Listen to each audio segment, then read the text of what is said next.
यवतमाळ वाशिम लोकसभा मतदारसंघात महायुतीने शिवसेना शिंदे गटाच्या राजश्री पाटील यांची उमेदवारी जाहीर केली आहे। मात्र मुख्यमंत्री एकनाथ शिंदे यांनी अद्यापही पाटील यांच्या नावाची अधिकृत घोषणाच केली नसल्याचा दावा भावना गवळी समर्थकांकडून केला जात आहे।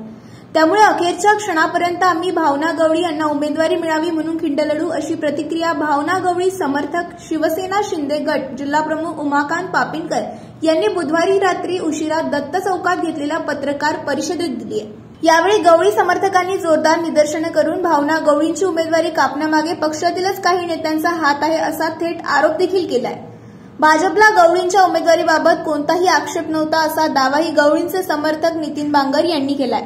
भाजपने गवळींच्या उमेदवारी सर्वेक्षण अहवालाचा आधार घेतला असेल तर राजश्री पाटील यांना कोणत्या सर्वेक्षणाच्या आधारे उमेदवारी घोषित केली असा प्रश्नही बांगर यांनी उपस्थित केलाय।